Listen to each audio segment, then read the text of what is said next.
Hi, I'm very grateful to the American Geophysical Union and Geology in the Public Interest for this wonderful invitation to speak at the 2019 Geoscience and Society Summit. It is a great honor to be addressing this esteemed group of participants from around the world.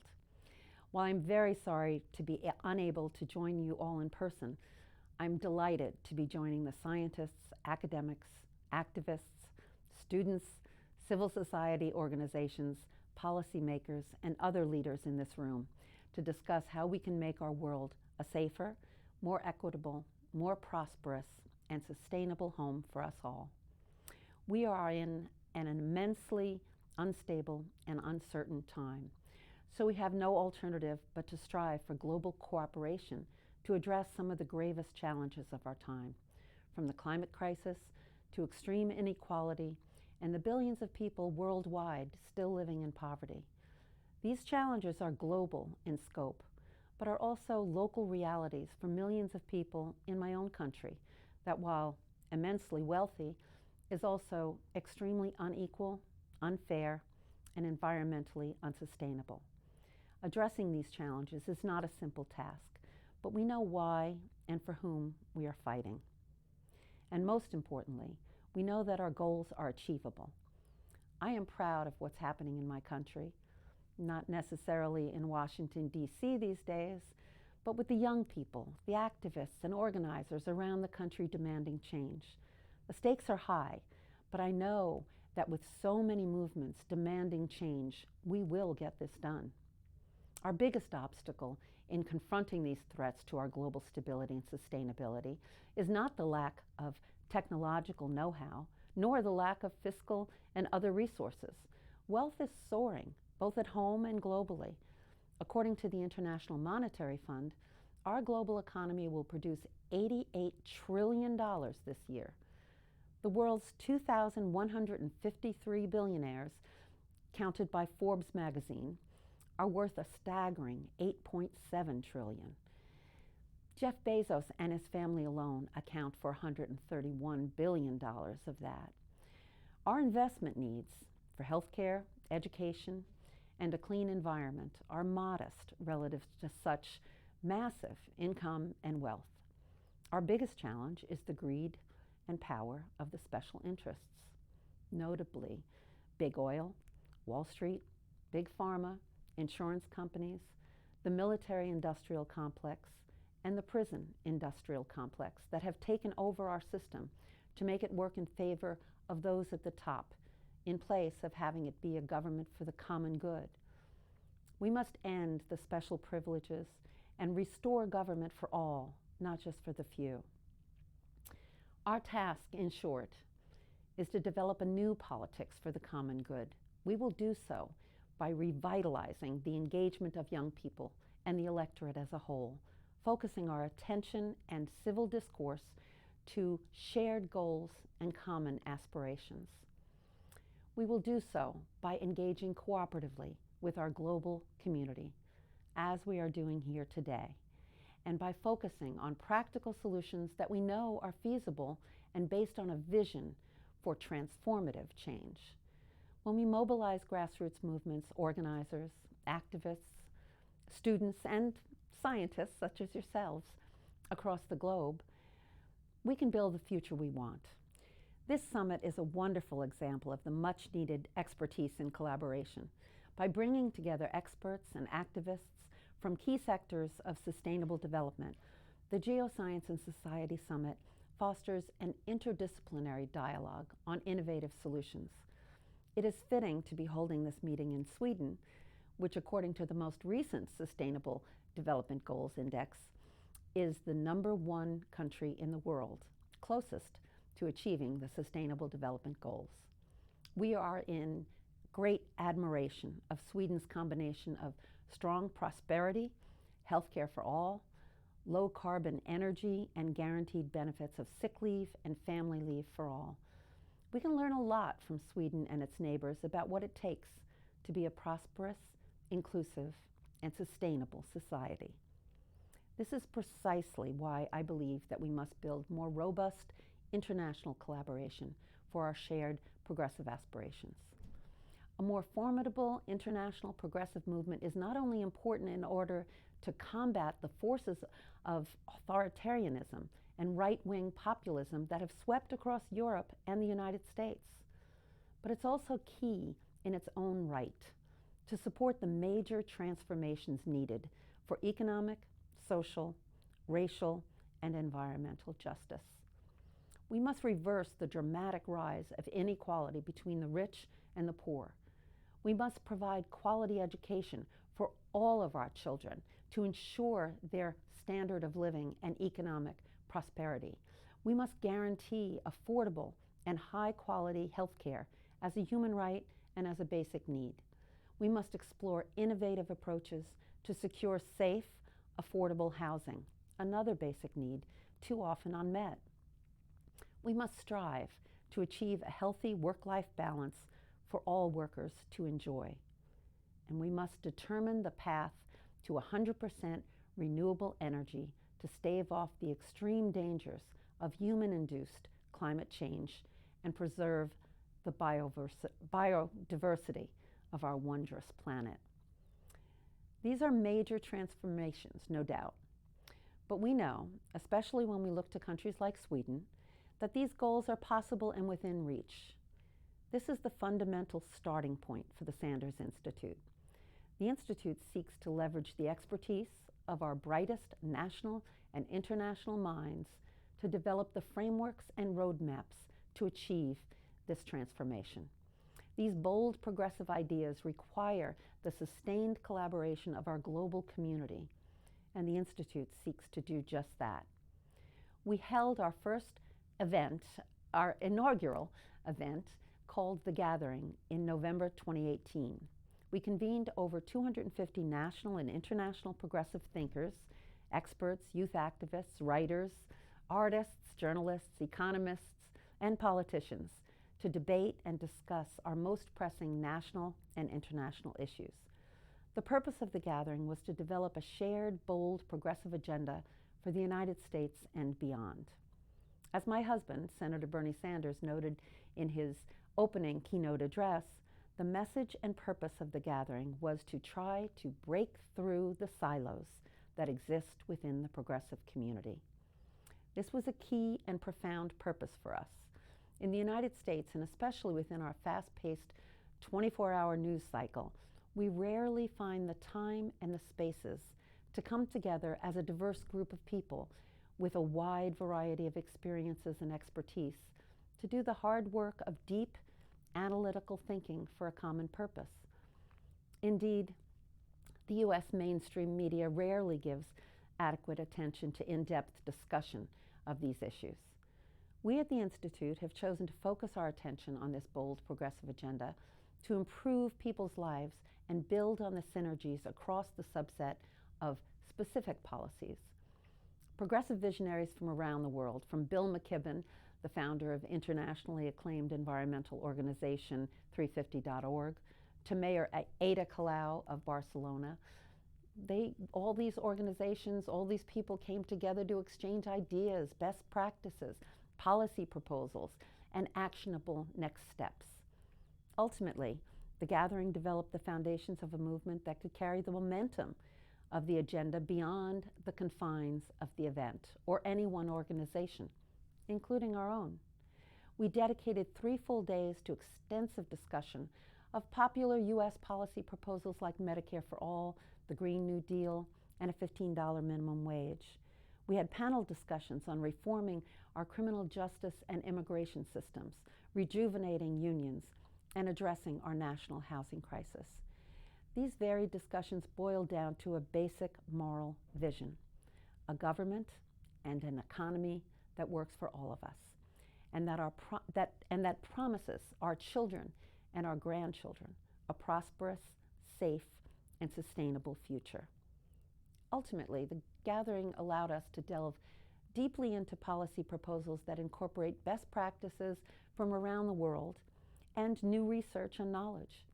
On healthcare, for example, the United States lags far behind Sweden and other countries in terms of health outcomes, despite spending nearly twice as much as other high-income nations.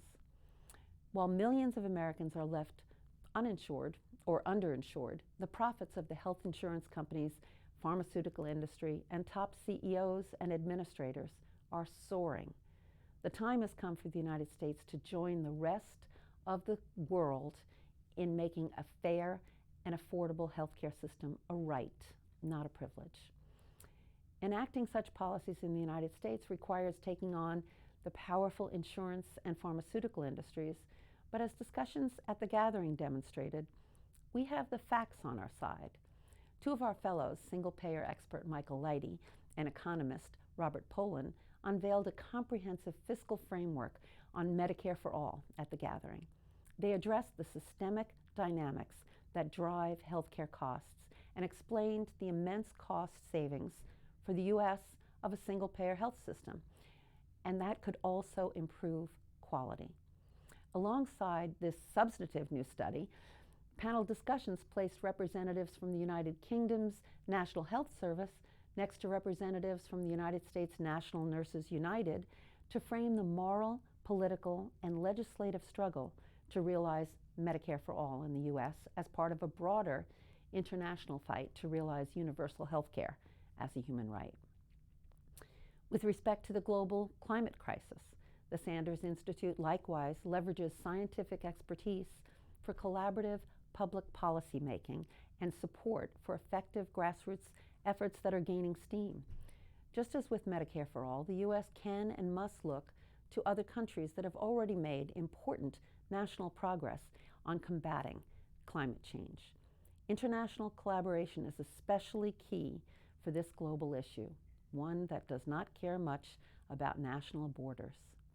At the same time, we can look to progressive states such as New York and California, which have set the course for zero carbon electricity by the years 2040 and 2045, respectively.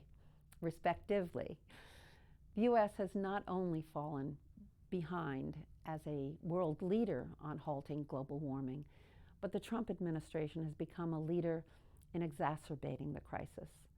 The president's withdrawal from the Paris Climate Agreement is especially reckless and can hopefully be reversed with a new president in the White House in 2021.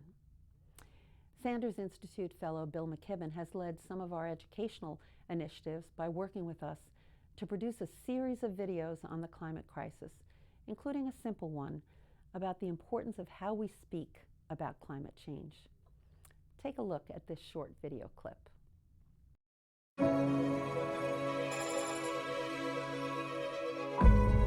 What are the most effective weapons in the fight against the climate crisis? New energy sources, new technology, political action? It sounds a little old-fashioned, but one of the most powerful tools we have is the language we use to talk about the issue. Here's why.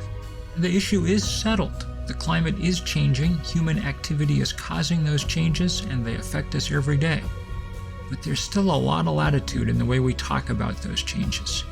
You may have heard some politicians and people in the media talk like this. It used to be climate change, it used to be global warming. That wasn't working too well because it was getting too cold all over the place.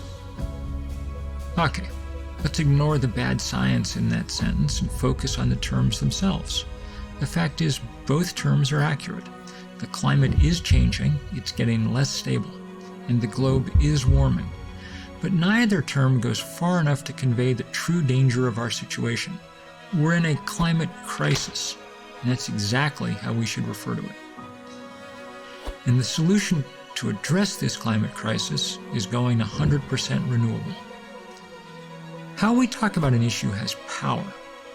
That's why we need to hold the media accountable too. Here's how. First, they should talk more about the climate crisis. When Hurricane Maria hit Puerto Rico, the media spent more time on the president throwing paper towels than on the storm's devastation. That's not okay. Second, the media needs to stop giving equal time to the deniers. When 97% of scientists agree that humans are changing the climate, you don't give the other 3% just as much time to make their argument. You give them 3%. Third, when extreme weather is hurting or killing people, the media needs to cover it and the science behind it. When we experience the hottest day on record, cover the science. When Hurricane Harvey drops more rain on Houston than any storm has ever dropped on any American city, cover the science. When 22 million people are displaced in a single year due to climate change compared to 6 million displaced by war, cover the science. And let's make it perfectly clear that these disasters aren't just the product of random chance, they're caused by humans burning fossil fuels. Words matter. They shape the way we think, and they influence attitudes, actions, and policy. So whether you're writing to or calling your elected representatives or talking with your friends or family over dinner, think about what you're saying. It's never been more important. At the gathering, Bill McKibben moderated a panel on the climate crisis and the Green New Deal, arguing not only the urgency with which we must transition to a zero-carbon economy, but the affordability and technological feasibility of doing so in the coming years. The Green New Deal panel responded to the alarming report by the Intergovernmental Panel on Climate Change that analyzed the potentially catastrophic effects of 2 degrees Celsius warming compared with 1.5 degrees Celsius, which is already incredibly reckless for our planet. We know that we have no other alternative but to move as quickly as possible in getting to net zero emissions in the US and the rest of the world. We know the basic aspects of a pathway to a zero carbon economy. It requires electricity produced from 100% renewable energy sources on a national smart grid, electricity-powered public transit and high-speed rail, smart cities, and zero-emission vehicles. The U.S. can, and in fact must, look to the examples and achievements of other countries, such as Sweden or Norway, which has already ensured that 99% of its electricity comes from zero-carbon energy sources, notably hydropower. This is precisely why platforms that foster international collaboration, like this summit and the gathering, are so important. The climate crisis requires the multifaceted regional and international cooperation of our scientists, engineers, activists, civil society organizations, and politicians. The Green New Deal approach to deep decarbonization demonstrates another important reason why we must not approach these issues in isolated silos. The Green New Deal approach to deep decarbonization demonstrates another important reason why we must not approach these issues in isolated silos. The Green New Deal, which has been vigorously supported by youth activists and grassroots movements in recent months, calls for an economic, social, and environmental mobilization so that our transformation to zero emissions simultaneously raises living standards. This transition will actually create millions of new jobs and begin to address our soaring inequality and stagnating wages. The inherently interdisciplinary nature of policies like the Green New Deal demonstrates the importance of hosting forums for collective and collaborative thinking. Today, we can leverage our respective fields of knowledge and expertise to coordinate our policies and unify in our pressure to ensure our elected officials act on climate. Our job now is to educate the general public on these issues so that we can build that momentum from the ground up.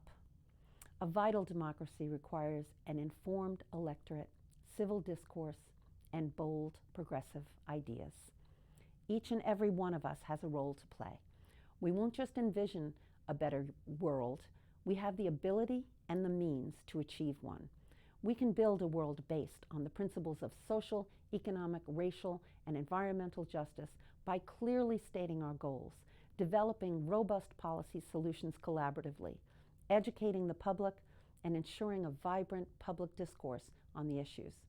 And maybe most importantly, holding our governments accountable for progress. I am proud of the young people, the scholars, and the millions of other progressive leaders that are at the helm of this critical fight.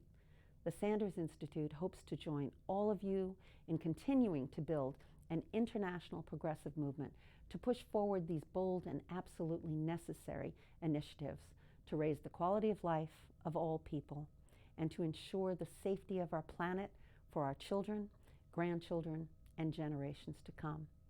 I want to thank you again so very much for your gracious invitation to join you today and to build our common commitment to shared prosperity, human dignity, and a sustainable future.